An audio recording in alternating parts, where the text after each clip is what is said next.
in life that never leave you. Moments so strange, so heartbreaking, that no matter how many years pass, they stay frozen in your memory. For me, that moment began with a dream. A dream my 4-year-old daughter had just days before a fire changed our lives forever.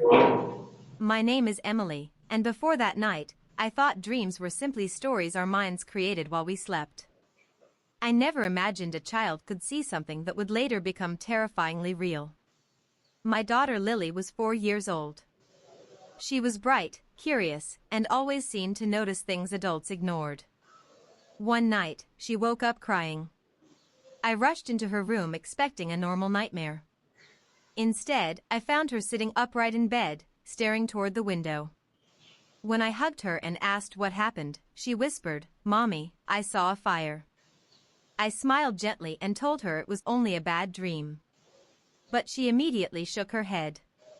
No. It wasn't just a dream. Something in her voice made me pause. Then she said something even stranger. There was a shiny man standing inside the fire. I felt a chill but assumed it was simply a child's imagination. What did he say? I asked. Lily looked directly into my eyes. He said not to be scared.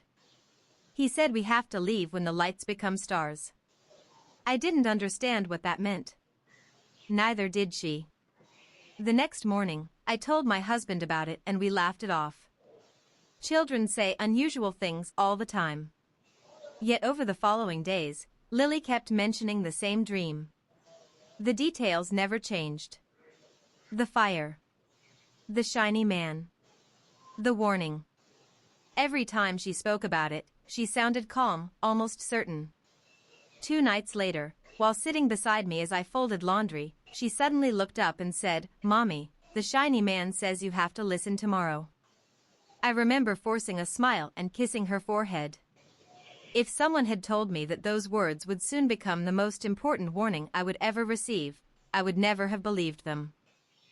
The evening of the fire started like every other evening. Dinner was finished.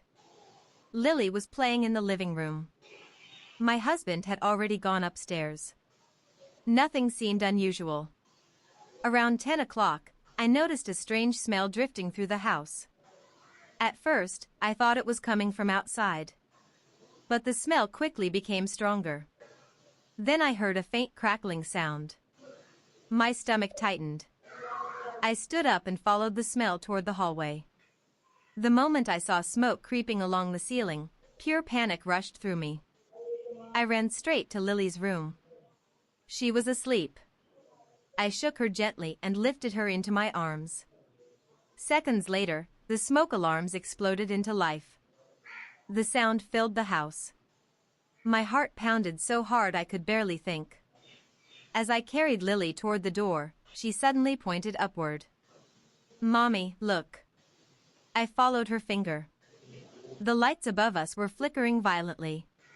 One by one, they began to fail. Tiny sparks fell from the ceiling like glowing stars. At that exact moment, her words came rushing back into my mind. "Leave when the lights become stars." My entire body went cold. The image from her dream was happening right in front of us. I screamed for my husband. No response. I screamed again.